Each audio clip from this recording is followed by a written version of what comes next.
이제 오늘 마지막 시간입니다. 현대 비판적 사회이론 마지막 시간입니다. 사회가 너무 급변하고 있습니다. 정말 정신없이 흘러가고 있고, 제가 참 지금 생각하면 부끄러운데 10년 정도 전에 그때 책을 한 권 차별금지법에 대한 책 아주 작은 수책자를 쓴 적이 있었는데, 생각해보니까 그때가 대학교 2학년인데 지금 와서 그 책을 펼쳐보면은 너무 부끄러워요. 그때는 무슨 자신감으로 이런 내용을 썼나.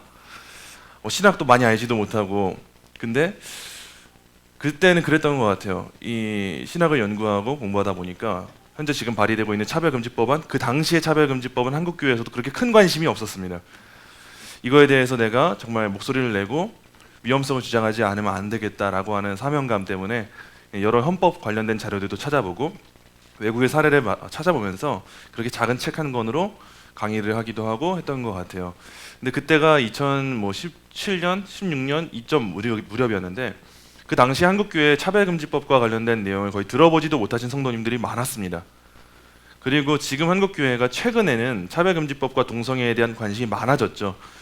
작년 10월 27일에 광화문에서 모였던 집회도 마찬가지고, 이런 국가에서 일어나는 기독교의 반기독교적인 이 법안들, 이것들에 대해서 많은 관심을 갖게 되었는데, 지난 10년 돌아볼 때 한국교회가 그렇게 많은 관심을 갖고 있었던 것 같지는 않아요. 자, 애석하지만, 근데 그 와중에도 이 나라 가운데 아직 차별금지법이 통과되지 않을 수 있었던 이유는 각자의 자리에서 그때에도 깨어 있어서 목소리 내고 반대하시고 기도하시는 성도님들, 신학자들, 목회자분들이 있으셨기 때문이라고 생각을 합니다. 그분들이 지난 10년 동안에 남은 자 7천 명의 역할을 감당하셨던 것 같아요. 이번 최근 한 주 동안에도 많은 일들이 있었는데, 최근에는 유사 차별금지법이 더 큰 문제입니다. 방송법 개정안, 인터넷 차별금지법안, 이런 법안들이 계속해서 나오고 있었어요. 근데 우리는 잘 못 들어봤을지도 모르겠어요. 방송법 개정안이 뭔데 처음 들으신 분들이 있을 수도 있습니다. 근데 그 안에 차별금지법에 대한 내용이 다 있어서 성적 지향이나 성별 등의 이유로 차별하는 것들에 대해 처벌할 수 있도록 하는 조항이 다 들어있었어요. 그런 방송법과 이런 인터넷 차별금지법안에 대한 반대 의견을 여전히 깨어있는 분들이 지속적으로 서명운동도 하고 많이 동참도 하셔가지고 지금 결국에는 법사위에서 우리가 우려했던 조항들이 삭제가 됐어요. 참 감사한 일이에요. 별거 아닌 것 같은 용어인데 세부 조항에 등이라고 하는 말이 붙어 있어요. 그 등이라고 하는 걸 확대 해석했을 때 동성애 비판이라는 것 또한 차별 행위로 포함될 수 있도록 하는 역할을 감당하는 게 등이라는 용어입니다.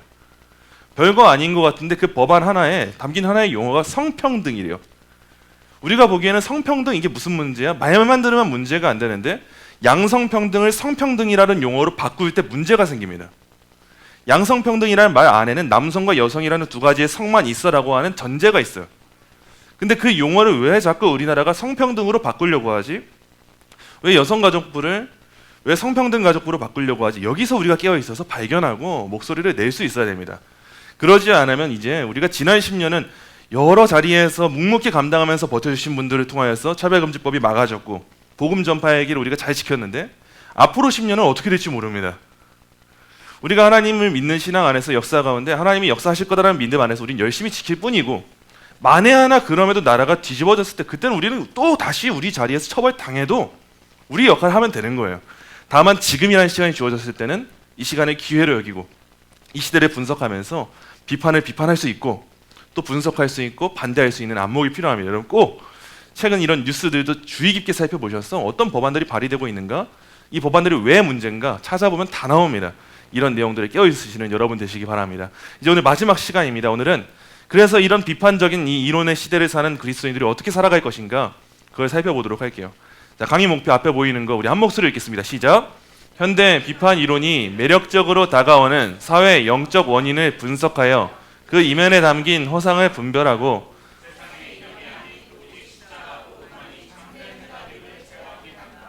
오늘은 이제 이 내용을 살펴보도록 하겠습니다. 여러분, 우리가 이 비판 이론은 어려운 내용 2달 동안 계속 반복하고 있어요. 왜 그걸 계속 해야 되는가? 우리가 가야 될 길에 가기 위해서입니다. 우리가 그냥 아무런 비판 없이 세상이 막 광풍을 불고 있을 때 그냥 누군가는 휩쓸려 갑니다. 아무 관심이 없어요. 차별금지법에 대한 내용이 계속 나와도 그래도 교회가 살만하대요. 국가가 계속해서 교회를 핍박하고 압박하고 법안을 발의해도 그냥 악법들을 내세워도 그게 나와 무슨 상관이야 라고 하고 무작정 휩쓸려 가는 사람들이 있는데, 여러분 재난 영화 보시면 알겠지만 휩쓸려 가면 죽는 겁니다. 휩쓸려 가는 건 말 그대로 휩쓸려 가는 거예요. 그래서 그 끝은 행복한 뭐 먼 미래 뭐 유토피아가 아니라 그냥 죽는 거예요. 어떤 사람들은 아마 이 길을 택할 것 같아요. 근데 또 반대 노선에도 또 다른 극단도 있어요. 그냥 세상에 어떤 목소리를 내는가, 세상에 어떤 허점이 있는가 찾지 않고 그냥 화만 내는 사람들도 있습니다. 그냥 아니야. 여기 정권에서 나온 건 그냥 다 잘못된 거야. 다 잘못된 거야. 나 안 들어. 이건 다 악법이야. 이런 눈으로 보면 세상은 그냥 다 적그리스도가 돼요. 근데 하나님이 지으신 이 창조 세계는 선한 것도 있고 악한 것도 있어요. 그래서 우리한테 필요한 건 뭐냐면 선한 것은 선하게 활용할 수 있도록 하는 능력을 교회가 해야 됩니다. 또한 악한 것은 교회가 정화할 수 있도록 하는 역할을 해야 돼요. 우리 정수기 물을 마시잖아요. 물 마실 때 우리가 안심하고 마시는 이유가 뭐예요? 필터가 있으니까요. 우리나라가 수돗물이 굉장히 깨끗해요. 근데 그 깨끗한 수돗물도 우리가 아무 생각 없이 계속 먹고 마시면은 정수기 물 마시는 것과 비교할 때 우리 몸에서 받아들이는 그 물의 성분들이 정말 다를 수밖에 없어요. 우리나라는 그나마 수돗물이 깨끗하죠. 근데 유럽만 가도 이 수돗물 안에 석회질이 얼마나 가득한지 먹을 수가 없어요. 너무 심각한 지역은 양치질도 수돗물로 못해요. 생수를 사가지고 양치질을 해야 되는 경우도 있어요. 안 그러면 배에 탈이 나요. 우리 교회가 해야 될 역할이 바로 그런 필터의 역할입니다. 세상은 가만 내버려두면 아름다운 사회가 되지 못합니다. 죄악이 관영할 뿐이에요. 노아 홍수의 시대가 될 뿐이에요. 근데 교회는 왜 이 땅 가운데 세워졌는가?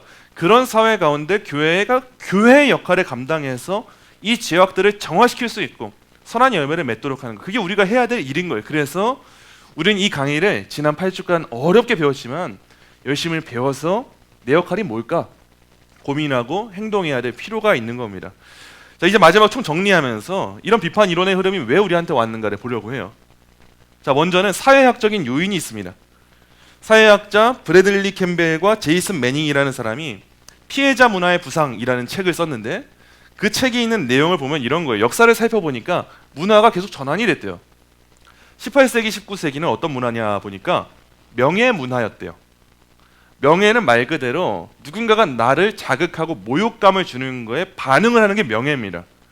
누가 나의 명예로움을 명예롭지 않다고 말할 때 사실 나의 존재가 그 정도가 아니었다고 말할 때 이 명예 문화권 안에서는 대단한 귀족들이 살았잖아요. 우리 가문을 욕되게 한 거야? 라고 하면은 보복을 합니다. 어떻게든 그 집안들, 그 가문들을 처벌시켜버려요. 근데 이런 명예 문화는 또 다른 모순이 있어요. 내 명예가 너무 중요하기 때문에 내가 뒤에 선 사람들을 때려 죽일지언정 이걸 공론화시켜서 저 집이 이렇게 만들었대, 이런 악행을 저질렀대 소리가 나는 건 듣기가 싫었어요. 그래서 항상 당사자들끼리 원만하게 합의를 하는 문화가 이 명예 문화였어요. 이게 18세기, 19세기 문화예요. 근데 20세기에 들어서니까 문화가 달라집니다. 존엄성 문화라고 하는 것이 등장을 해요. 존엄성 문화는 내 개인 안에서의 감정들을 컨트롤하고 절제하는 것을 덕으로 보는 문화예요. 그래서 어떻게 보면 수행하는 사람들, 참 참을성 좋은 사람들, 인내할 수 있는 사람들, 절제하는 사람들, 감수성이 풍부한 사람들이 존중받는 시대가 존엄성 문화의 시대였어요.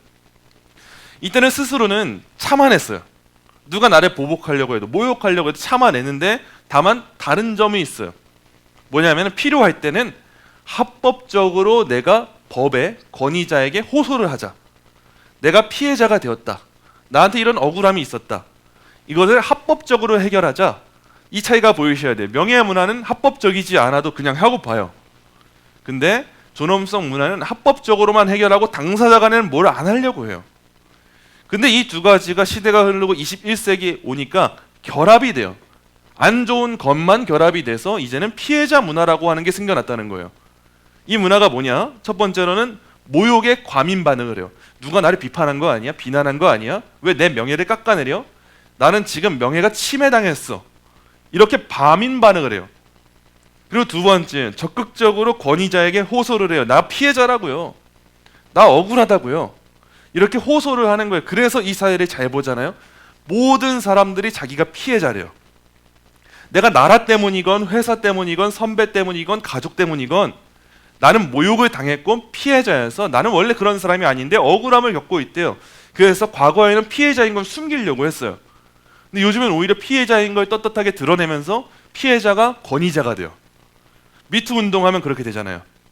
미투 운동이라고 해서 무조건 성폭력 다 잘한 거냐? 아니요, 못한 거죠. 근데 미투 운동이 과하게 벌어지는 그 당시 문화가 어떤가? 피해자가 권위자가 되는 이상한 문화가 생겨난다는 거예요. 이게 바로 사회학적으로 지금 비판 이론이 팽배할 수밖에 없는 요인 중에 하나라는 거예요. 두 번째로 심리학적 요인입니다. 아주 좋은 책이에요. 언론인 그레그 루키아노프와 심리학자 조너선 화이트가 나쁜 교육이라는 책을 썼는데 이 책 안에 이런 내용이 있어요. 크게 세 가지 비진실이 있대요. 이 세상 가운데. 심리학자가 분석을 한 거예요. 첫 번째 뭐냐면 유약함의 비진실이에요. 이 내용을 간단하게 요약하자면 당신을 죽이지 않는 것이 당신을 더 약하게 만든다. 자, 또 이따가 설명을 드릴게요. 두 번째, 감정적 추론의 비진실. 항상 당신의 감정을 믿으라. 지금 사회가 이걸 부추기고 있대요. 너의 감정을 믿어. 너의 감정이 하는 말이 다 맞는 거야. 세 번째, 우리 대 그들의 비진실. 인생은 선한 사람과 악한 사람 간의 싸움이야. 우리와 그들과 이분법적으로 나눠질 수밖에 없어. 라고 하는 문화를 이 사회가 지금 부추기고 있대요. 이 내용을 보면서 이 사회를 한번 이해해 보세요. 첫 번째 내용부터 보세요. 유약함의 비진실. 이 사회는요, 모든 정서적으로 느껴지는 불편함을요, 다 트라우마라고 규정하기 시작했어요. 어느 순간부터. 스트레스, 트라우마, 감정적인 아픔들. 그래서 이런 나에게 트라우마를 줄 수 있고 나를 노이로제에 걸리게 하고 내가 스트레스 받게 하는 모든 것들은 다 잘못된 거여서 다 나로부터 끊어내야 돼. 그래서 요즘 시대 부모들은 민감합니다. 많은 부분. 우리 아이가 뭐 어떤 미디어를 보면서나 뭐 하면서나 뭐 안 좋은 침해를 당하지 않을까? 그래서 요새를 만들기 시작했어요. 안전 요새. 그래서 이렇게 안전주의적인 성향을 갖게 됐어요. 근데 이런 안전주의가 사람들을 정말 강하게 했는가? 그렇지만은 않아요. 우리 어린 아이들한테 가장 많이 알레르기를 유발하는 물질 중에 하나가 땅콩입니다. 땅콩은 알레르기 음식에서 대표적인 음식이에요. 근데 미국에서 실험을 해본 거예요. 어린 아이들에게 땅콩이 위험하기 때문에 이 땅콩을 한쪽은 먹이는 부모들의 그룹이 있었고 한쪽은 먹이지 않는 그룹의 부모들이 있었어요. 근데 땅콩을 먹이지 않는 그룹의 부모들, 그들의 자녀 가운데는 땅콩 알레르기가 나올 확률이 17%가 나왔대요. 근데 반면에 땅콩이 위험한 걸 알아요. 그런데도 아이한테 땅콩을 줬어요. 그랬더니만 그 그룹에서는 5%가 되지 않는 확률이 나왔대요. 왜 그런가 들어보니까 땅콩 알레르기가 강한 것보다 어린 아이일 때 땅콩을 경험하면서 땅콩에 대한 면역 반응을 키우는 그 힘이 더 커져서 땅콩 알레르기를 겪지 않을 수 있는 확률이 더 높아졌다는 거예요. 근데 오늘날 사회를 보면은 우리 어린 자녀들에게나 우리 젊은 청년들에게 또 우리 장년들도 조금만 뭔가 마음에 짐이 되고 부담이 되는 건 하지 말라고 해요. 너의 마음에 내키지 않으면 하지 마. 하지 마. 그래서 안 하기 시작했어요. 너의 인생 그렇게 절절매면서 하지 마. 과거에 우리가 다 열심히 집 사기 위해서 뭐 하기 위해서 열심히 살아봤더니 남는 게 없어. 가족끼리 여행도 해보고 뭐도 해보고 다 좋은 말이에요. 무슨 의미인지 알겠어요. 근데 그렇게 했더니만 시대가 어떻게 되는가? 사람들이 더 약해졌어요. 그래서 이 조던슨 화이트라고 하는 이 사람이 강조하는 게 뭐냐면 우리를 죽게 하는 게 아닌 이상의 그 고통은 오히려 허용하는 게 좋다는 거예요. 오히려 그게 우리를 더 강하게 만드는 건데 사회는 계속 너 이런 거 하면 안 돼? 이런 건 너를 침해하는 거야? 말한다는 거예요. 감정적인 것도 마찬가지예요. 다 너의 감정을 믿어. 너의 감정이 전부야. 너의 감정에 답이 있어. 근데 살아보니까 그렇던 거예요? 아니요, 그러지 않아요. 감정이라고 하는 건 너무 주관적이에요. 나는 나만 보여요. 아무리 남을 이해하려고 해도 남도 나처럼 이해를 해요. 그래서 내 생각엔 이게 남한테 좋을 것 같았는데 남한테는 좋지 않은 경우가 많은 부분 발생해요. 감정이 아니라 우리는 주관적인 게 아니라 객관적인 걸 믿어야 돼요. 신앙생활도 마찬가지예요. 하나님, 제가 지금 이거 드리면 하나님 좋아하실 것 같아요. 근데 성경을 보니까 이게 하나님이 절대 좋아하시는 게 아닌데 제가 가져온 거예요. 그럼 그게 하나님 앞에서 좋은 거라고 할 수 있겠냐고요. 그럴 수가 없는 거예요. 제가 그냥 제 스스로의 마인드 컨트롤을 하면서 하나님, 제가 오늘은 해인사에 가서 예배하면 참 좋을 것 같아요. 이러면은 그걸 가지고 하나님, 너 참 똑똑하다. 나는 진짜 어디에나 있지. 난 어디서나 예배를 받아주지. 이러시겠냐고요. 그건 성경의 원리가 아니잖아요. 근데 이 시대는 계속 감정을 믿으래요. 그 안에 답이 있대요. 그리고 계속 편은 나눠요. 내 감정과 일치하는 사람들, 내 감정과 일치하지 않는 사람들, 이렇게 그룹으로 나눠서 평가하게 되는 거예요. 지금 이 시대 문화가 바로 이런 문화 가운데 오게 된 거예요. 동성애도 마찬가지예요. 이 세상에 있는 그 이성애의 규범들, 왜 그게 전통적 가정이야? 왜 남자와 여자만 만들어야 돼? 이건 나한테 스트레스야. 받아들이지 않아요. 그리고 내 안에 있는 감정을 믿으라고 하니까 나는 남자한테 끌리는 것 같아. 이 감정을 믿게 만들어요. 그러니까 우리와 그들로 나눠요. 동성애를 찬성하는 사람들과 반대하는 사람들. 그러고 나니까 세상은 다 이 두 가지로만 보이게 되는 길이 열리게 된 거예요. 이게 심리학적 요인이에요. 이 두 가지도 우리가 이해하고 있을 필요가 있습니다. 사회학적 요인과 심리학적 요인. 근데 우리는 그 너머에 더 본질을 볼 수 있어야 돼요. 가장 중요한 건 영적 요인이에요. 사회학적인 것도 심리학적인 것도 왜 나오냐? 영적 요인에서 나옵니다. 여러분, 십자가 복음 같은 경우에는 사람의 이 모든 발생하는 문제를 다 죄의 문제로 이해를 합니다. 결국 왜 동성애의 문제가 나오냐? 죄의 문제예요. 왜 계속 교회를 핍박하는 법안들이 나오냐? 죄의 문제예요. 인간은 죄인이어서. 근데 이 사회의 문화인 비판 이론 같은 경우에는 원인을 죄책감과 억압으로 봐요. 죄 자체가 아니라 죄가 있다고 느끼는 느낌을 죄책감이라고 해요. 억압이라고 보면서 이 사회의 모든 시스템이 잘못이래요. 그러다 보니까 두 가지 해결 방안이 갈리게 돼요. 우리 기독교인들 같은 경우에는 해결 방안이 뭐냐? 단순합니다. 그리스도의 대속이에요. 십자가 말고 없어요. 내 삶에 다양한 우울의 감정과 불안의 감정과 아픈 그 문제들, 고난들, 상처들이 있어요. 그런데 교회에서 우리가 기대해야 될 것은, 그래서 이 사회가 바뀌는 거 이게 아니에요. 우리가 기대해야 될 것은 예수 그리스도 안에서 나의 모든 문제들이 해결되는 겁니다. 그리스도의 십자가에 나의 모든 죄의 짐들이, 나의 모든 아픔들이 함께 못 박히게 되는 거. 우린 그날을 꿈꾸고 그걸 소망하면서 그 안에서 자유함을 누리는 거예요.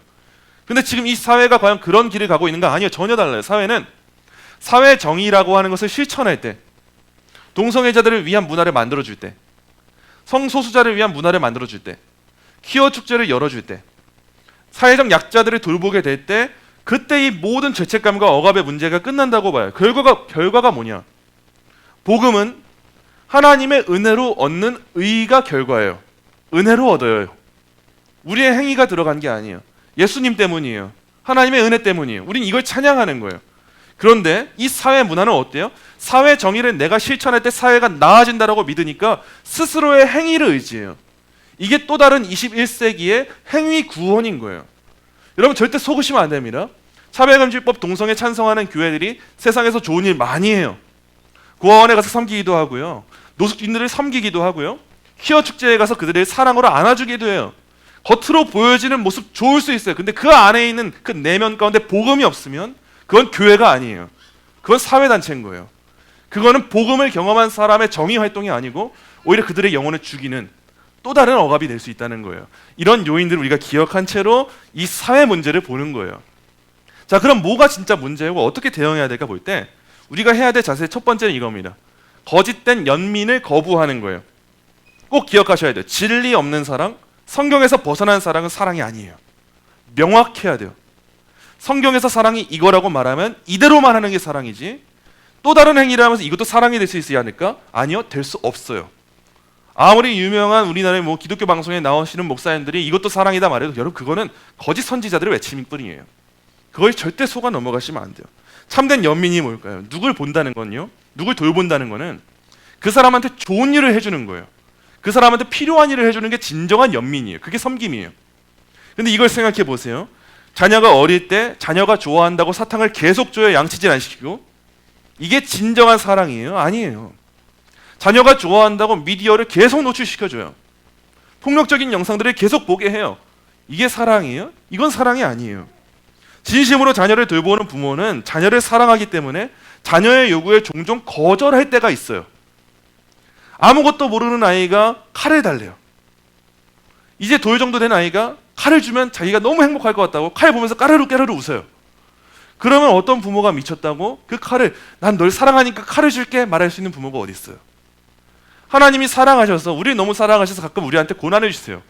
그러지 않으면 교회 안 오니까, 그러지 않으면 기도 안 하니까, 가끔 우리를 치세요. 그럴 때가 있습니다. 근데 하나님이 우리를 사랑하지 않으시잖아요. 가장 큰 특징이 뭐냐? 아무런 고난도 없을 거예요. 아무런 아픔도 없을 거예요. 모든 삶이 너무 평탄할 거예요. 그게 가장 무서운 거예요. 그건 그 사람이 사생아라고 하는 증거예요. 근데 만약 우리가 신앙생활 똑바로 하고 있지 않을 때 가끔 고난이 오면 우리가 왜 나한테만 이런 시간 주세요 하지만 시간 지나고 보면 항상 또 뭐라고 말해요? 아, 하나님 그래서 저를 이렇게 부르셨군요, 말하잖아요. 마찬가지예요. 참된 연민은 이제 세상이 말하는 개념과 우리가 생각하는 개념이 달라야 돼요. 이 밑에 보이는 사진에 나오는 사람이 탈성전환자예요. 성전환 수술을 했다가 다시 돌아온 거예요.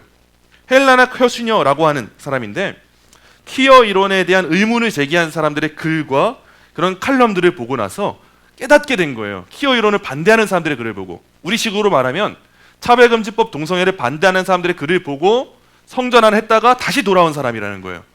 근데 이 사람이 어떤 말을 하냐? 이런 말을 해요. 깨닫고 나서 저는 커뮤니티에서 이런 종류의 정보를 숨기는 사실에 화가 났는데 이제 저는 커뮤니티가 사이비 종교나 극단적 종파와 비슷한 정보 통제의 역학 구조를 보인다는 사실을 알게 됐어요.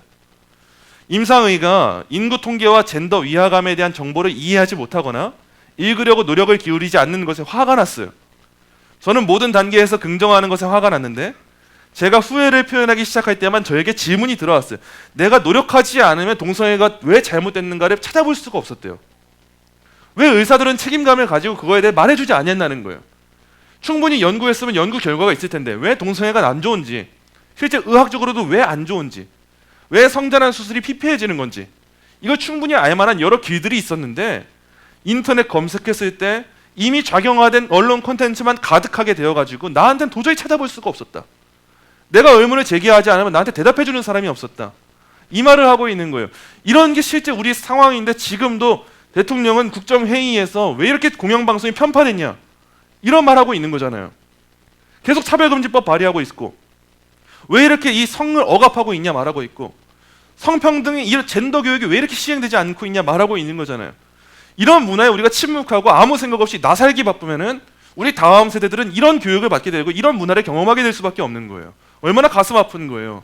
아무것도 몰랐기 때문에 나의 이 성전환 수술이 나한테 도움이 된다 생각했기 때문에 이 사람은 자기가 여자의 몸에 갇혔지만 사실 남자라는 교육을 받은 거예요. 이런 가치관을 갖고 성전환 수술을 했더니만 삶이 해결되지 않아요. 그러고 나서 화가 나는 거예요. 그리고 이런 식으로 또 말했어요. 저는 사회적 약자, 어울리지 못하는 것에 대한 불안, 좋지 않은 신체상, 해결되지 않은 어린 시절의 슬픔, 수치심, 가족 간 갈등 등 애초에 저를 트랜스젠더로 인식하게 이끈 많은 원론적인 문제들과 계속 씨름해 왔어요. 왜 씨름해 왔을까요? 계속해서 교육을 받았던 거예요. 여성은 사회적 약자다. 나는 어울리지 못하는 존재다. 나의 정체성이 그렇다. 여자의 몸은 온전하지 않다. 성전환 수술하지 않은 몸은 온전한 몸이 아니다. 이런 식의 교육을 사회적으로 받아왔다는 거예요. 그러면서 어린 시절에 너 많은 억압 겪었지. 가부장제 안에 살아왔지. 너는 많은 성차별 가운데 살아왔지. 슬픔을 주고 수치심을 주고 가족 간의 갈등을 부추기면서 계속 씨름해 오게 만드는 문화권 안에 살았다는 거예요. 망상에 사로잡혀 살거나 거짓을 쫓기 위해 극단적인 방법을 동원하는 것은 인간 본연의 문제에 대한 진정한 해결에서 멀어지게 만들어요. 경험하고 깨달은 거예요. 이렇게 내가 성전환 수술하는 극단적인 방법은 나를 마치 좋아지게 만드는 치료처럼 보였는데 사실상 인간 본연의 문제에 대한 진정한 해결책이 아니었대요. 테스토스테론 자체가 제 마음과 삶에 그렇게 해로운 영향을 미치지 않았다고 해도 트랜스젠더 정체성과 성전환이라는 행위 자체가 제게는 엄청난 자해 행위였어요. 우리가 오히려 지금 차별금지법 동성애에 대해서 입을 다물잖아요. 우리는 또 다른 누군가의 알 권리를 침해하는 걸지도 몰라요. 지금도 여전히 많은 중고등학생들, 심지어 초등학생들, 어린이집에서부터 이 젠더 교육이라고 하는 것이 도입이 되어서 왜 가정은 남자와 여자와 아이와 이렇게만 구성이 돼야 되는 거라고 하는 반감이 불러일으켜지고 있어요. 교과서에서 다문화 정책들이 도입되는 것 좋아요. 우리 인종으로 차별하면 안 돼요. 근데 왜 계속 다문화적인 공동체, 왜 이슬람에 대한 교육을 학교에서 가르치고 있는 걸까요? 왜 계속해서 정상과 비정상을 나누는 기존의 기준들을 왜 계속 허무는 걸까요? 이런 문화 가운데 우리가 나만 잘 살고 있고 나만 배부르고 등 따시고 내 자녀 괜찮고 내 교회 괜찮다는 것만으로 좋은 신앙생활을 하고 있다고 말할 수 있는 걸까요? 교회가 아니면 복음을 손에 들고 있지 못해요. 교회가 아니면 성경을 온전히 이해할 수 있는 공동체가 세상 어디에도 존재하지 않아요. 교회가 아니면 우리 인간 삶의 가장 중요한 기준들이 무엇인지 아는 사람들이 없어요. 하나님이 우리의 손에 그 기준들, 그 기쁜 소식들을 복음이라는 것으로 알려주신 거예요. 들려주셨어요. 근데 이걸 가지고 우리 눈앞에 이 모든 세대를 마주하는, 이 모든 문화를 마주하는 아이들이 있고 다음 세대가 있고 많은 죄인들이 있는데 우리가 이걸 전해주지 않을 때 어찌 보면 그들은 그들의 알 권리를 빼앗긴 걸 수도 있다는 거예요. 우리가 말하지 않았기 때문에. 이 여자가 그랬던 것처럼 왜 이런 동성애의 문제가 오히려 나의 삶을 극복시키는 게 아니라 나의 삶을 허무는 문제였는지 우리가 그것을 손에 쥐고도 알려주지 않았던 그런 모습을 반복했을 수 있다는 거예요. 우리가 이걸 꼭 기억하고 있어야 돼요. 그럼 우리가 이제 뭘 해야 되는가? 존 스튜어트 밀이라고 하는 사람이 이렇게 말했어요. 언론의 중요성에 대해 말하면서 사건에 대해 자기 입장만 아는 사람은 그 사실을 거의 알지 못한다. 반대편의 이유가 무엇인지 알지도 못한다면 그는 어느 쪽 입장을 선호할 근거가 없다. 이 사람은 실제로 그 주장을 믿는 사람, 진심으로 그 주장을 옹호하고 그 주장을 위해 전력을 다하는 사람에게서 그 주장을 들을 수 있어야 한다. 이 사람은 가장 그럴듯하고 설득력 있는 형태로 주장을 알고 있어야 한다. 우선 우리한테 필요한 게 뭐냐? 우리가 동성애 차별금지법 열심히 반대해야 되는데 그 전에 먼저 그들의 입장도 무엇인지 알 필요가 있어요. 왜 이런 걸 주장하고 있고 어떤 의도가 있는 건지 모른 채로 그냥 안 되는 거야 라고 하는 건 좋은 자세가 아니에요. 바울이 헬라 문화권에 가고 로마 문화권에 가서 복음을 전할 때 바울은 정확하게 캐치했어요. 로마는 이런 문화가 있었고 헬라는 이런 문화가 있었다. 이걸 캐치하고 그들의 논리를 깨부수기 시작하는 게 바울의 논증이었어요. 마찬가지로 우리 성도들이 그 역할을 해야 돼요. 불신자를 만날 때 그들이 갖고 있는 세계관이 무엇인지 알아야 돼요. 왜 깨지지 않을 것 같은 벽이 서 있는 것 같지? 이걸 알고 그 안에 있는 논점을 파악하고 허점을 파악하고 이게 왜 허점으로 가득한 것인지를 알려줘야 돼요. 차별금지법을 반대할 때에도 이게 기독교만 억압하는 법이에요 말하는 것도 좋아요. 근데 그게 아니라 불신자들에게도 어떤 해악이 있는지, 우리 자녀들에게 이런 교육이 시행될 때 얼마나 안 좋은 영향력이 펼쳐질지, 앞으로의 한국이라고 하는 나라가 얼마나 도덕적으로 풍기문란한 나라가 될지를 알려줘야 된다는 거예요. 왜 서울시 그 광장에서 퀴어 축제가 열릴 때 그 퀴어 축제가 어린아이들한테 좋지 않은지 데이터로도 보여줘야죠. 일반인들도 여러분, 이성애자들도요, 길거리에서 옷 벗고 있으면요 풍기문란이에요. 근데 그들이 퀴어라는 이유, 동성애자라는 이유로 남성이 속옷 하나만 입고 있고 심지어는 그 자리에서 거의 다 헐벗고 있단 말이에요. 그 동성애자들이. 이것이 풍기문란이 아닌 게 법이냐는 거예요. 그게 상식적이냐는 거예요. 이런 상식적이지 않음을 우리가 설명해주고 납득시키고 전달하는 역할이 있다는 거예요. 이거 아주 현실적인 건데, 만약에 여러분들 주변에 너무 대화가 통하지 않고 우리 기독교적인 색채와 너무 다른 사상을 갖고 있는 사람이 있어요. 그럼 제가 추천드리는 한 가지의 방법은 뭐냐면 책교환이에요. 책교환인데 뭐냐면 그냥 내 사상을 너가 다 배워라 라고 해서 그게 아니라 그 사람도 가장 자신 있고 그 사람 사상을 다 담고 있는 책 한 권을 나한테 가지고 와라 말을 하고, 나도 내 입장은 이런 거다 라고 하는 책을 전달해주고 한 주 동안 우리 서로 읽어보고 대화해보자 하는 거예요. 처음에는 그냥 나 싫다라고 거의 다 할 거예요. 왜냐하면 기독교에 대적하고 반기독교적인 정서는 사실상 다 논리가 없어요. 진리가 아니면 논리가 있을 수 없어요. 그러니까 논리 대 논리로 붙자고 하면 절대 못 붙지만, 그럼에도 우리가 경청하는 자세로 젠틀하게 존중하면서 해보자라고 하면 어떻게든 시도는 해볼 거예요. 그 사람도 나를 설득하고 싶어 하니까. 근데 그러면 그때 그 사람이 한 번이라도 성경과 관련된 기독교적인 사상들을 접할 기회가 생기겠죠. 그거 한 번으로 사람이 바뀌냐? 거의 안 바뀌어요. 근데 이런 기회도 없으면 읽어보고 들어볼 기회도 없잖아요. 그거라도 해보는 거예요. 제가 많이 사용하는 방법이에요. 차별금지법만 맹목적으로 찬성하는 사역자들도 요즘 많습니다. 제가 신학적으로 아무리 막 데이터로 밀어붙여도 그냥 안 들어요. 귀가 닫혀 있어요. 귀는 열어주셔야지 들어요. 그냥 뭐든 자기 말만 맞대요. 근데 데이터가 없어요. 성경적인 가치가 없어요. 그럼 그럼에도 불구하고 저의 입장 정리해서 알려주고 한 번이라도 생각해 볼 수 있도록 길을 열어주면은 제가 뿌린 씨앗이 지금은 아니어도 언젠가 하나님이 은혜 주실 때 싹 피우는 날이 오겠죠. 우리 전도하는 이유도 그런 거 아니겠어요? 한 번, 두 번 전도한다고 해서 교회에 나와서 예수님 믿으세요라고 한다고 해서 누가 믿어요? 안 믿죠. 근데 언젠가 힘들 때가 되었건 하나님이 부르실 때 그 영혼 가운데 심령의 가난함이 찾아올 때, 그 때가 되면 하나님이 은혜 주실 때 희한하게 그때 들었던 전도가 생각나는 거예요. 그 복음이 생각나는 거예요. 아, 예수님이 나의 인생 구원자라고? 이렇게 해서 구원받은 사람들이 얼마나 많습니까? 우리한테 이런 자세가 필요하다는 거예요. 자, 그럼 성경에서 어떤 걸 말하고 있는가? 먼저 첫째는 이겁니다.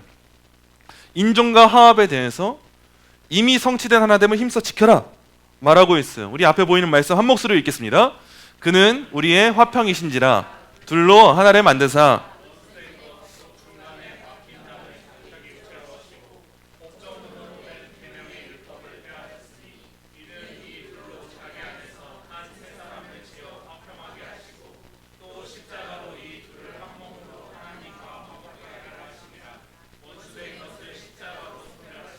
아멘. 우리가 이제 좀 이해가 달라져야 되는데, 우리는 교회라고 하는 공동체는 화합을 만들어 가기도 하지만 그냥 만들어가만 간다라고 하면 좀 무리가 있어요. 왜냐? 교회는 이미 그리스도께서 이루신 영적 연합 자체예요. 이미 완성된 공동체가 교회예요. 근데 교회는 화합을 단순히 만들어 간다기보다는 이미 이루어진 것을 확인하는 공동체입니다. 그래서 교회에 오면은 우리가 먼저 자세를 바꿔야 돼요. 우리가 차별금지법 강력하게 반대해야 돼요. 이건 명확한 사실이고 절대 반대할 수 없어요, 성도라면은. 근데 동시에 우리는 이 역할도 필요해요. 내 안에 이상하게 갖고 있었던 사람들에 대한 편견이 있을 수도 있어요. 저조차도 그래요. 사람인지라 동성애자들을 보거나 누군가를 볼 때 제 안에 있는 죄성이 얼마나 강력한지 그러지 않으려고 노력해도 언젠가는 찾아오는 저 안에 차별의 감정이 있을 수도 있어요. 이런 것들에 대해서 우리가 먼저 예수 그리스도 안에서 해결하고 우리가 먼저 내 안에 있는 차별적 사고를 버려야 돼요. 무언가 길거리에 있는 외국인들을 보면서 무섭거나 또한 가볍게 여기고자 하는 나의 안에 태도가 있었다면 그걸 버려야 돼요. 성별로 누군가를 평가하려고 했었던 그런 마음들이 내 안에 있었다면 그걸 버려야 돼요. 내가 먼저. 신분, 나이, 성별 이런 것들 차별금지법에서 말하는 내용들인데 우리가 더 잘할 수 있는 사람들이에요. 복음 안에 있기 때문에. 사회는 우리를 겉으로만 따라하고 그 법을 이상한 의도로 사용하지만 우리는 진짜 차별을 안 할 수 있는 사람들이에요. 우리가 먼저 그런 용기가 있어야 되고 우는 자들과 함께 울고 웃는 자들과 함께 웃을 수 있는 그 신앙이 먼저 우리한테 성경적으로 필요해요. 이 성경이 모든 걸 다 제시해주고 있는 거예요. 둘째는 성 역할에 대한 명확한 가치체계가 필요합니다. 성 역할에 대한 가르침은 언제나 공개적이어야 되고 성경에 근거해야 돼요. 여러분, 공개적이어야 된다. 공개적이어야 된다라고 하는 말은 성 역할, 결혼, 가족 이런 문제는 항상 성경에서 가르치는 거니까 교회에서 가르쳐야 된다는 말이에요. 요즘에는 교회 강단에서 사역자들이 성별은 남성과 여성만 있습니다 라고 말하는 것도 못해요. 너무 가슴 아파요. 그러면 사역자 하면 안 됩니다. 어떤 영혼도 죽이려고요. 성경에서 나오는 내용을 말을 못하면은 영혼을 죽일 수밖에 없어요. 근데 우리 교단 같은 경우는 비교적 적지만 이미 저 기장 측이나 감리교 쪽이나 많은 교회들이 사역자들이 이런 말을 못하고 성평등 노래를 부르고 있어요. 여성신학자들이 넘쳐나고 있어요. 한국 교회가 전부 다 이 성억압의 프레임에 사로잡혀가지고 다 가부장제래요. 교회 안에 동물들 데려와가지고 동물들 예배하고 동물들 같이 천국 가재요.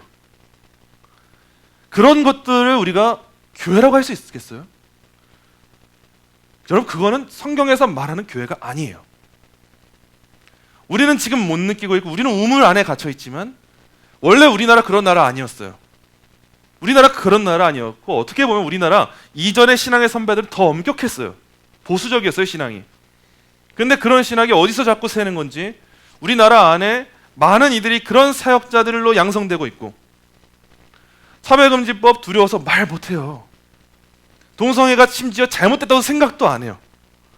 더 뛰어난 신학이라고 생각하고 이걸 복음 안에 있는 화평이고 하나됨이고 연합이라고 생각하는 견해들이 교회 안에서 생겨나고 있어요. 여러분, 절대 그렇지 않습니다. 성경은 명확합니다. 성별은 남성과 여성밖에 없어요. 가정은 여성과 남성의 결합이에요. 한 남성과 한 여성이에요. 일부 다처제도 아니에요. 그건 잘못된 거예요. 이 건강한 가정이라고 하는 것은 혼전 성관계에 대한 금지를 지향해야 돼요. 혼전 성관계는 가능한 하면 안 되는 거예요. 결혼이라고 하는 제도 안에서만 성적인 연합이 이루어져야 되는 게 복음의 질서이고 가치예요. 그렇게 이루어진 가정은 항상 그리스도의 말씀 앞에서 온전하게 서 있어야 돼요. 이 시대가 아무리 성적인 가치관들을 해체시키려고 해도 우리 교회라고 하는 존재만큼은 거기에 대해서 목소리를 낼 수 있어야 되고 그로 인해 우리가 억압을 당하고 비난을 당하고 핍박을 당한다는데 우리는 그것을 감수해야 돼요. 내가 감히 그런 동성애 차별금지법에 대한 반대 의견을 내세워서 직장에서 해고된다 할지라도 우리는 그 길을 걸어가야 되는 거예요. 그게 성도예요. 근데 이런 것들을 믿지 않으면서도 나는 성경을 믿습니다. 나는 성경을 믿는 크리스천입니다. 우리 교회는 성경을 따라가고 있습니다.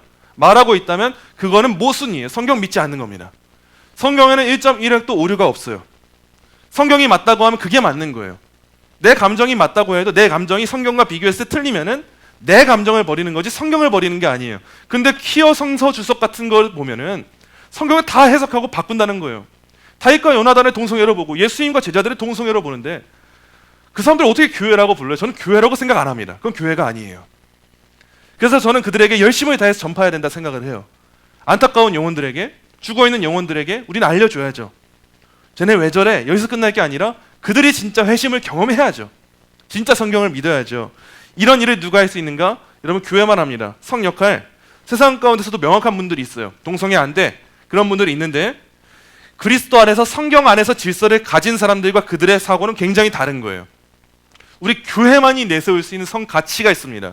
이 가치에 대해 여러분 명확한 자세를 견지하시고 사회 문화에 흔들리시면 안 돼요. 지금 텔레비전 보거나 넷플릭스 같은 매체들을 보면은 동성애 코드 가득합니다.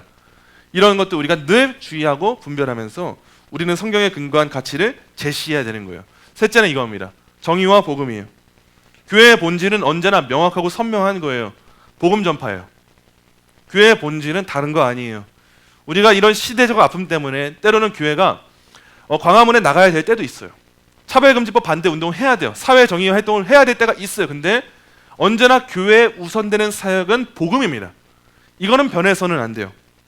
교회가 사회에서 정의를 실천하지만 복음은 언제나 선명하고 1순위의 목적이 돼야 돼요. 근데 왜 우리가 차별금지법에 반대하고 국가에 대한 이야기를 왜 하는가? 차별금지법이라고 하는 이 특수한 법은 복음 전파라고 하는 가치를 훼손시키고 방해하는 악법이기 때문이에요. 하나님 사랑, 이웃 사랑의 가치가 있을 때 이웃 사랑은 언제나 하나님 사랑보다 뒤에 있는 거예요. 하나님 사랑이 온전히 돼야 이웃 사랑이 됩니다. 근데 이웃 사랑이라는 명분으로 하나님 사랑의 입을 재갈에 물려요. 그럼 우린 그 부분에 대해서는 명확하게 반대해야 돼. 그게 교회의 역할이에요. 쉽게 생각해 보세요. 어린 자녀들 중에, 청소년 자녀인데 가족이 아무도 믿지 않아요. 아무도 믿지 않는데 본인이 예수님을 영접하게 된 거예요. 그래서 신앙생활을 하게 됐어요. 그런데 부모님이 너 교회 가지 마. 너 예수님 믿지 마. 너 예수 믿으면 나랑 부모의 연이 끊어질 줄 알아. 했다고 생각해 보세요. 자, 지금 두 가지가 충돌합니다. 그게 뭐냐면 하나님 사랑과 이웃 사랑이에요. 하나님이 나 외에 다른 신을 섬기지 말아라고 하신 하나님 사랑이 이 청소년에게 분명하게 있었어요. 그래서 예배를 갔어요. 신앙생활을 했어요. 근데 성경을 잘 보고 십계명을 보니까 부모를 공경해라라고 하는 말이 나와요. 부모를 공경하는 것도 순종이에요. 그래서 부모가 가지 말라고 하면 고민이 되는 거예요. 이 두 가지 충돌 가운데 무엇을 선택하는 게 먼저냐는 거예요. 이 두 가지 충돌이 가능한 없었으면 좋겠어요. 근데 그럼에도 있잖아요. 있는 상황에서는 뭘 해야 되냐? 하나님 사랑을 선택하는 게 교회의 우선되는 윤리라는 거예요. 우리 예배금지 명령도 마찬가지예요. 예배금지 때 일부 교회들은 이웃들을 사랑한다는 이유로 교회 문을 닫은 교회들이 있어요. 그냥 그들을 무조건 비난하자는 거 아니에요. 근데 우리는 우려를 표했어요. 국가가 우리 같은 경우에 정교분리의 원칙이 명확하게 있는 나라인데, 헌법 가치가 있는데도 불구하고 다른 기타 마트나 대형 마트나 이 교통수단, 대중교통에서는 아무 말도 안 하면서 왜 교회만 모이지 말라고 하는가? 왜 교회 예배에 대하여서 성당이든 불교든 얘기도 제대로 안 하면서 왜 교회한테만 예배 금지 행정 명령을 내리는가? 이걸 두고 많은 이들에게 교회 안에서도 교계에서도 갈등이 있었어요. 이때 우리가 택한 노선은 뭐였냐? 하나님 사랑과 이웃 사랑이 부딪힐 때 하나님 사랑을 택하는 거예요. 이게 교회예요. 근데 요즘 시대의 교회들 볼 때 반대가 너무 많아졌어요. 다 그렇게 교회가 젠틀해 보이고 나이스해 보이고 싶어해요. 세상은 우리한테 잘못했다 말하지도 않는데 먼저 미안하대요. 교회가 이렇게 잘못했대요. 복음을 부끄러워해요. 내가 성도라서 부끄럽다 말을 해요. 왜 교회가 이렇게 됐냐? 왜 이렇게 교회가 사회운동을 못했을까? 왜 불우이웃을 못 도왔을까? 그러면서 주일날 예배 안 하고 불우이웃을 도우러 가요. 불우이웃을 돕는 것 좋아요. 근데 예배하지 않는 공동체가 불우이웃을 돕는 것은 교회 공동체가 아니라 사회 집단이에요. 우리 교회가 차별금지법과 시대 문화에 대한 많은 안목을 가지고 행동을 해야 될 거예요. 근데 이때 언제나 우리에게 있어야 될 우선적인 가치는 뭐냐면 하나님 사랑이에요. 그게 교회의 본질이에요. 이 본질이 있는 상태로 진정한 사회 정의를 우리가 낳게 되는 거예요. 이런 관계를 우리가 이해한 상태로 해야 교회다움을 유지하는 겁니다. 자, 이제 마지막. 그럼 이제 우리가 뭘 해야 되는가? 먼저는 숙고해야 돼요. 정확하게. 정직하게 역사를 살피고 이해할 수 있어야 돼요. 이런 비판 이론이 인종 이론과 다양한 성 이론들로 나왔는데 그 어둠의 역사가 있잖아요. 페미니즘이 부상한 데에는 억압적인 가부장제가 있었고, 인종주의 운동이 있었던 거에는 과거에 노예제도가 있었고, 이런 아픔들이 있잖아요. 이런 거 우리가 볼 줄 알아야 이 시대를 분석할 수 있어요. 마찬가지로 우리 신앙도 그렇습니다. 우리는 흔히 이 시대는 내가 죄인이라는 걸 직면하기를 거부하는 시대예요. 내가 왜 죄인이야? 내가 뭘 잘못했다고? 근데 복음은 오히려 죄인이라는 걸 직면하라고 가르칩니다. 우리가 생각하기에 죄인인 건 부끄러운 역사예요. 부끄러운 과거예요. 근데 그 부끄러운 과거를 그대로 직면한 사람들만이 역설적으로 온전한 복음의 능력을 경험하게 됩니다. 내가 얼마나 이전에 죄인이었는지를 아는 사람이야말로 예수님이 나를 위하여 대속하신 십자가 복음의 은혜를 마주하게 돼요. 그래서 우리는 교회가 항상 먼저 해야 될 건 뭐냐면 나의 부끄러움을 먼저 숙고하고 그 안에서의 그런 은혜를 발견하면서 겸손한 자세로 진정한 선행을 하는 거. 이게 우리가 해야 될 첫 번째 사명이에요. 그리고 두 번째, 그래서 뭐 해야 되는가? 행동해야 돼요. 이런 사회를 위해서 우리가 뭔가 할 수 있는 거 사실상 많지 않습니다. 우리가 대단한 사회 일원가가 되는 것도 아니고 우리가 사회운동 단체를 운영하는 것도 아니고 무언가 대단한 일을 하기 어려운 게 많아요. 차별금지법 반대 서명에 동참할 수 있어요. 근데 그 앞에서 앞장서서 우리가 뭐 법조인으로서 역할 감당하고 이런 일을 하는 경우는 흔치 않아요. 이스라엘 백성도 그래요. 출애굽을 할 때 모세라고 하는 대단한 지도자는 한 명이에요. 근데 그 뒤에 딸린 수많은 백성들이 있었어요. 그들이 함께 그 일에 동참한 거예요. 마찬가지로 이제 우리가 해야 될 일들이 있을 건데 아주 작지만 이거부터 시작을 해야 돼요. 첫 번째 뭐냐면 기도해야 됩니다. 어떤 내용의 기도냐면 그냥 단순히 하나님 나라 지켜주세요 이게 아니라 먼저 숙고해야 돼요. 하나님 제 안에 제가 먼저 그러면 안 되는데 인종주의적인 태도가 저한테 있었습니다. 하나님 저한테 성차별적인 생각이 먼저 있었습니다. 제 안에 수많은 편견들이 있었습니다. 하나님 제 안에 큰 사랑을 주세요. 하나님 제 안에 진정한 포용력을 주세요. 복음 안에서의 포용력을 주세요. 하나님 제 안에 깨어진 사회 가운데 빛과 소금이 되게 할 수 있도록 하는 능력을 허락해 주세요. 이 기도가 우리에게 필요해요. 둘째로 관계를 맺어야 돼요. 교회만 할 수 있어요. 나의 배경, 인종, 계층, 정치 성향, 다른 사람들과 가끔은 의도적으로 식탁 교제를 나눠야 돼요. 책을 선물해 줄 수도 있고요. 불편한 자리가 될 수도 있어요. 근데 그럼에도 불구하고 찾아가서 이야기 나누고 인사해야 될 필요도 있어요. 저도 그 대학교 학부생 때 얘기해요. 제가 학부생 때 차별금지법에 대한 책을 쓰고 나니까 저 잘 따라오던 후배들 그룹이 있는데 후배들 그룹 가운데서도 왜 그런지 모르겠는데 지역적으로 전라도 쪽에서 올라온 후배들이 있었어요. 근데 전라도라고 하는 지역 자체가 지역의 아픔도 있다 보니까 너무 정치 성향이 강해요. 그러다 보니까 왜 차별금지법을 저 선배는 왜 이렇게 강하게 반대하는가 이런 의구심이 있는 거예요. 그래서 저랑 너무 친했었는데 갑자기 거리를 두기 시작하고 뭔가 불편해하는 거예요. 그래서 뭐 했냐면 그래서 밥을 사줬어요. 그래서 밥을 사주면서 그냥 일상의 얘기를 나눴어요. 일상의 얘기를 나누면서 혹시나 나한테 불편했던 마음이 있었냐 물어보면서 차근차근 대화를 해보니까 자기 생각과 조금 다르다는 거예요. 그래서 그렇게 생각할 수 있다. 이렇게 하면서 제가 몇 가지 제안을 했어요. 그 몇 가지 제안이 뭐였냐? 우리 한 달에 한 번씩 같이 좀 밥 좀 먹자. 저도 할 일 많고 바쁜데 저도 뭐 그렇게 좋았겠어요? 그때는 저도 혈기가 더 왕성했었다 보니까 지금 같은 포용력도 없었고 너무 막 그랬어요. 그랬는데 한 달에 한 번은 밥을 먹자라고 하면서 지금 나라의 이 법안들의 위험성과 외국의 사례들을 하나씩 알려주기 시작했어요. 영국의 어떤 목사님이 길에서 노방전도를 했는데 이 목사님이 평등법이라는 그 법 아래에서 이런 처벌을 당했어. 어떤 빵집 사장은 동성 커플의 결혼식에 케이크를 안 만들어줬다고 가게 영업 정지를 당했어. 우리나라에 안 그럴 것 같지만 이런 정당들의 법안 가운데 이런 색채가 있고 이념들이 있었던 거야. 이런 것들이 교회 내부에 들어올 때 이런 문화를 만들어 가게 될 것이고 우리 다음 세대는 어떻게 될까? 이거를 한 3달은 하니까 전환이 됐어요. 다행히. 그래도 사역자는 사역자더라고요. 그래도 복음의 씨앗이 있고 성경을 보는 안목이 있으니까 설명해 주니까 그런 일들이 있더라고요. 근데 만약에 제가 왜 저러는 거야 하고 저도 귀를 막아버리고 닫아버렸다면 그 젊은 사역자들이 차별금지법에 대해 동성애에 대해 생각해볼 기회 없이 그냥 사역자가 되었겠죠. 지금도 사역을 너무 열심히 잘하고 있는 후배들인데 그 후배들이 자기에 있던 그 지역에 돌아가서 열심히 지금도 차별금지법을 찬성하는 법안으로 그런 입장을 가지고 많은 영혼들을 양성하고 있겠죠. 그럼 저는 이런 두려움이 드는 거예요. 만약 내가 그때 그 후배들에게 밥을 사주면서 이야기하지 않았더라면 어쩌면 내가 하나님 나라 갔을 때 나는 꾸중을 들었을 수도 있겠다.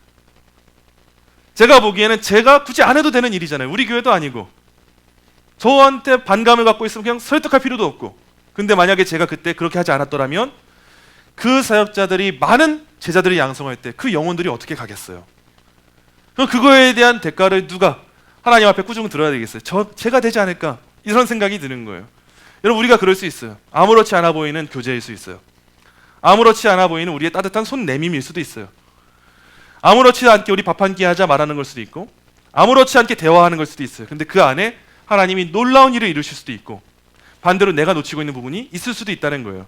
이런 자세가 우리한테 필요해요. 그래서 셋째로 경청하고 대화하는 게 필요합니다. 단순히 논쟁하고 이기려 드는 것 자체가 아니라 좀 들어도 주고, 때로는 사랑이라는 게 오래 참기도 해야 됩니다. 잘 생각해 보세요. 나를 누가 가장 오래 참아주셨는가? 하나님이에요. 내가 정말 하나님 앞에서 은혜로 불러주셨는데도 나 그렇게 살기 싫다고요 발버둥 칠 때가 분명히 있었어요. 하나님이 분명 저희한테 큰 은혜를 주셨는데도 기도하지 않고도 잘 살 수 있다 생각하는 때가 많이 있었어요.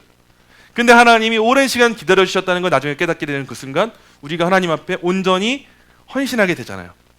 하나님, 나를 이런 사랑으로 부르셨구나. 마찬가지예요. 그런 하나님 사랑을 우리가 전할 수 있는 사람이 되는 거, 이 일은 세상이 못해요. 이 일은 교회만 할 수 있어요. 그렇기 때문에 여러분, 이제 영적인 사명감을 갖고 나한테 이런 사명이 주어졌구나, 나만 할 수 있구나. 맞아요, 여러분만 할 수 있어요. 세상은 절대 못해요. 나만 할 수 있는 사역을 열심히 해야 되는 거예요. 자, 이제 마지막으로 이번 강의를 총정리하면서 4가지 그룹한테 권면의 메시지를 전달하려고 해요. 먼저 첫 번째로 비기독교인들에게는 이렇게 권면할 수 있을 것 같아요. 비판이론이라고 하는 거대 서사는, 이런 맥락들은 허무합니다 라고 전달해주고 싶어요. 비기독교인들에게. 그리고 기독교만이 인간의 참된 가치와 구원을 설명하는 진짜 이야기예요 라고 권면하고 싶어요. 비기독교인들에게. 그리고 이런 세상의 문화, 비판 이론을 수용하는 기독교인들에게는 이렇게 권면하고 싶어요. 사회 정의에 대한 당신의 열정 참 귀해요. 맞아요. 저도 놓치는 부분들이 많고 당신은 참 대단합니다. 그렇게 어쩜 그렇게 사회 정의에 대해, 이웃 사랑에 대해 열심히 펴오고 계세요. 대단하세요. 근데 중요한 게 있어요. 비성경적인 전제를 받아들이면 결국 아무리 많은 사회 운동을 해도 진짜 신앙은 잃어버리게 될 거예요. 아무리 동성애자들을 사랑한다고 해도 성경이 말하고 있는 기준을 지키지 않은 채로 그들을 사랑하면 그들 영혼 죽이게 될 거예요. 복음으로 돌아오세요 라고 권면하고 싶어요. 그리고 여전히 우리 한국교회에 가장 많은 건 이거 같아요. 중독파 기독교인. 중독파 기독교인에겐 이렇게 말하고 싶어요. 침묵이나 모호한 태도는 절대 양떼를 생명을 지킬 수 없어요. 신학적인 분별력을 가지고 이제는 명확한 선을 그으십시오 라고 권면해 드리고 싶어요. 모호한 태도로는 누구를 살리지도 어떻게 하지도 못합니다. 능력을 낳지 못해요. 명확한 우리 안에서의 기준이 있어야 돼요. 성경을 따라서. 그때 우리가 생명을 지킬 수 있게 돼요. 그리고 이제 우리 교회 그룹인 것 같아요. 비판 이론을 반대하는 기독교인에게 이렇게 권면할 수 있을 것 같아요. 여러분, 진리를 수호한다는 명목 정말 귀중합니다. 너무 소중해요. 근데 항상 기도하면서 견지하셔야 될 것은 사랑을 잃지 마셔야 돼요. 차별금지법을 열심히 반대하며 열심히 이 사회의 약자들에 대한 우리의 진짜 사랑을 해야 돼요. 진짜 사랑이 뭐예요? 영혼 구원이에요. 그냥 동성애하고 있는 것 괜찮아요 괜찮아요가 아니라 그들이 죄로부터 돌이키게 하는 게 사랑이에요. 그들에게 복음을 전하는 게 사랑이에요. 듣기 싫어할 수 있어요. 세상은 이걸 보면서 듣기 싫은 거 왜 해? 그건 사랑이 아니야 말해도 우린 그걸 해야 돼요. 왜냐? 그게 사랑이에요. 우리 가족들을 위해서 기도하고 복음 전파해야 돼요. 왜요? 그게 사랑이에요. 교회 안에서도 말씀을 듣다 보면 때로는 듣기 싫은 메시지를 들을 수도 있어요. 왜 내가 죄인이고, 왜 내가 더 열심히 헌신하지 못한다고 생각하는 거고, 왜 말씀은 나를 그렇게 정지할까? 근데 이걸 듣고 우리가 회개할 때 역사가 나타나는 거예요. 그래서 우리의 싸움을 늘 기억하세요. 혈과 육이 아니에요. 우리가 들어야 될 것은 수류탄이 아니라 메스예요. 이제부터 여러분의 이 정체성을 영혼의 의사라고 생각하셔야 돼요. 이 시대에 아픈 환자들이 많습니다. 병원이 넘쳐나고 있어요. 병원은 수두룩한데 죄다 교회라고 하는 병원들이 수류탄을 들고 있거나 그냥 사탕만 들고 있어요. 중증 환자들이 가득한데 사탕 준다고 뭐가 낫겠어요? 아니요. 메스를 들어서 때론 아픈 부위를 째기도 해야 돼요. 잘라내기도 해야 돼요. 그렇지만 그렇게 할 때 환자가 회복되는 그 치유가 일어나는 거예요. 그게 우리 교회의 역할입니다. 여러분 꼭 기억하셔야 돼요. 우리는 문화 전사가 아니에요. 우리는 복음의 사신이에요. 문화를 바꿔야 돼요. 근데 어떻게 바꾸냐? 복음으로 바꿉니다. 예수님을 만남으로 바꿔요. 성경을 가르침으로 바꿔요. 세상의 이념은 온전한 답을 주지 못하는데 우리는 진정한 답을 갖고 있어요. 저와 여러분 꼭 이제는 깨어서 뉴스도 열심히 보셔야 돼요. 열심히 보시고 내가 동참할 수 있는 게 있다면 동참해야겠다. 서명운동부터 해보고 차별금지법 반대하는 영상들이 있으면 좋아요도 좀 눌러보고 가끔은 그런 집회 함께 우리 교회에서 참여할 수 있으면 함께 참여도 해보고 또 우리 교회가 해보려고 하는 차별금지법 반대하는 피켓도 한번 들어보려고 해요. 우리가 지역전도도 하지만 그런 피켓 운동에 가능하신 분들 참여도 해보시고 그런 식으로 우리가 할 수 있는 역할을 하면서 이 시대 가운데 적어도 우리 밀락동부터 우리 교회가 이 사회의 이 어둠을 밝히고 맛을 잃어버린 사회 가운데 다시 한번 진정한 영혼을 구원하는 사명 감당하는 우리 교회가 되기를 간절히 소망합니다.